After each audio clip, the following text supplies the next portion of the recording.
Could a stranger from across the Atlantic be London's most notorious killer? Subscribe now for chilling true crime stories. In the summer of 1888, London's East End was a place of poverty, desperation, and shadows, an area known as Whitechapel. Into this grim landscape arrived an American man named Francis Tumblety, a self-proclaimed doctor with a reputation for quack remedies and bold claims. For over a decade, he had peddled medical concoctions in both the United States and England, despite having no formal medical training. His strange habits, flamboyant personality, and growing animosity toward women quickly made him a figure of curiosity and suspicion. Tumblety's life was marked by controversy. Early in his marriage, he discovered that his wife continued working as a prostitute, a betrayal that seemed to fuel his hatred for women, particularly those in the sex trade. Known for hosting macabre dinner parties, he would display preserved human organs in jars, a shocking spectacle even by Victorian standards.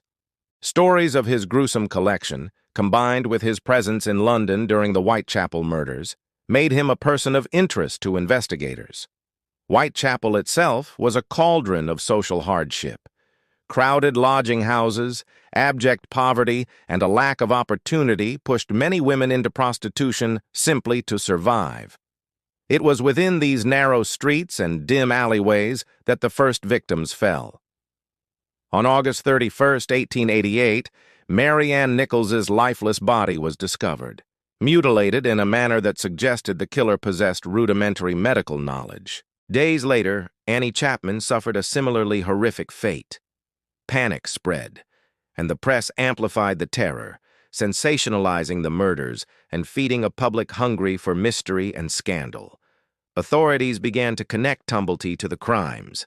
His disdain for women, his medical experiments gone awry, and his proximity to the murders made him a compelling suspect. Yet, despite his reputation and the circumstantial evidence, police lacked concrete proof. Tumblety was questioned, then released, only to vanish back to New York City shortly after the final canonical victim, Mary Jane Kelly, was killed. The timing was uncanny. As Tumblety arrived, the murders began. As he departed, they ceased. Rumors circulated that a lodging housekeeper near the crime scenes had seen Tumblety late at night, and there were whispers of a blood-stained shirt found in his quarters. Items recovered from his abandoned hotel room included herbs, trinkets, and pornography, the kind he was known to trade. Though speculative, these details only deepened the mystery surrounding him. Could Francis Tumblety have been the shadowy figure lurking through Whitechapel, leaving terror in his wake? The East End of London, already steeped in fear, was now the stage for one of history's most infamous unsolved mysteries. As the city grappled with the unknown predator, the legend of Jack the Ripper began to take hold, forever intertwining a city in terror with a man whose true identity may never be known. As fear gripped London, the Ripper struck again. Subscribe for more shocking true crime tales. Just days after the discovery of Mary Ann Nichols and Annie Chapman, London's East End remained on edge. Residents moved cautiously through fog-laden streets, wary of the unknown predator stalking the alleys and back streets of Whitechapel. The brutal nature of the murders sent shockwaves through the community, particularly affecting women working in the area, many of whom relied on the streets for their survival. The press, sensing a sensational story, fueled public hysteria. Newspapers competed fiercely for readers, spreading vivid accounts of the murders and emphasizing the danger lurking in the heart of the city.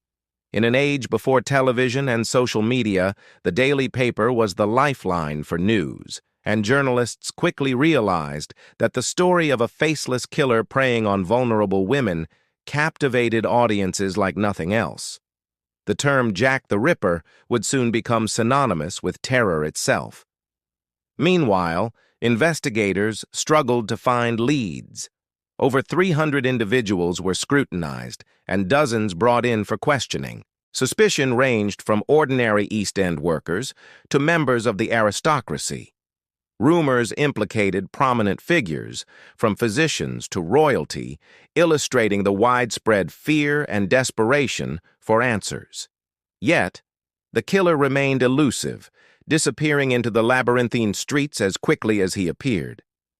During this period, Tumblety's presence in London added intrigue to the investigation. His reputation as a medical charlatan, combined with a disturbing fascination with female anatomy, made him a person of interest. Some investigators speculated that he had the skills and knowledge to perform the precise mutilations observed on the victims. Others noted the uncanny timing. His arrival in London preceded the first killings, and his departure followed the murder of Mary Jane Kelly, the last known victim. Although never formally charged, whispers of his involvement persisted in both police circles and public imagination. Amid the chaos, the Ripper began to communicate through letters, the most famous being the Dear Boss letter. Written in red ink and filled with misspellings, it taunted authorities, revealing a disturbing self-awareness.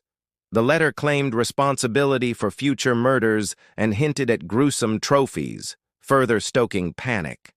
Its publication marked the birth of a terrifying celebrity for the killer, a macabre figure who manipulated the media to broadcast his crimes, turning fear into infamy. As weeks passed, Whitechapel became a city on edge. Vigilante groups patrolled the streets, residents armed themselves, and women remained locked indoors after dark. The specter of Jack the Ripper loomed large, blending myth and reality in a way that terrified Londoners.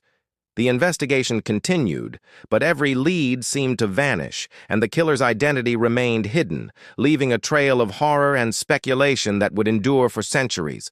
The horror reached its peak with the final murder. Subscribe to uncover more dark history. On November 9, 1888, London awoke to news that would cement the terror of the Whitechapel murders. Mary Jane Kelly, a 25-year-old woman working in the heart of the East End, had been found dead in her own room.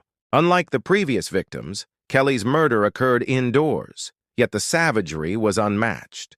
Her body had been mutilated beyond recognition, shocking both the police and the local community. The scene was so horrifying that authorities immediately photographed the crime, capturing evidence that would be studied for generations.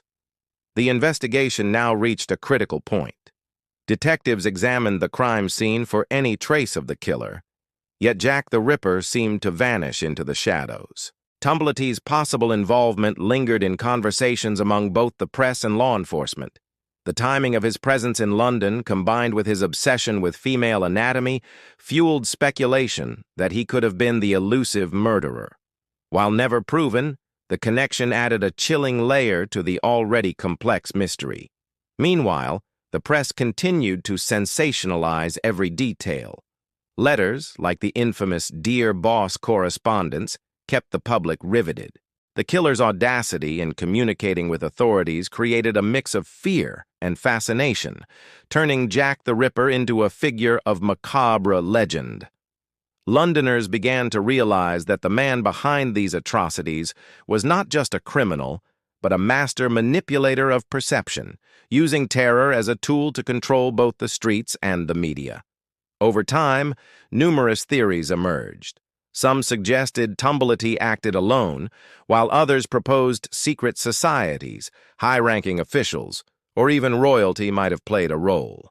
Every hypothesis reflected the city's anxiety and the Ripper's enduring mystique. Despite exhaustive investigations, the killer was never captured, leaving a legacy of unanswered questions. Today, Jack the Ripper remains one of history's most infamous unidentified serial killers. The Whitechapel murders reveal not only the brutality of the crimes, but also the social conditions of Victorian London. Poverty, vulnerability, and the stark contrasts between wealth and destitution. While the true identity of the killer may never be confirmed, the chilling tales of fear, investigation, and obsession continue to captivate audiences worldwide. As we reflect on this dark chapter of history, One thing is certain. The story of Jack the Ripper and the mysterious figures like Francis Tumblety, who may have walked the same streets, will forever haunt the imagination. For more mysterious and gripping true crime stories, hit subscribe and join us on this journey into history's darkest corners.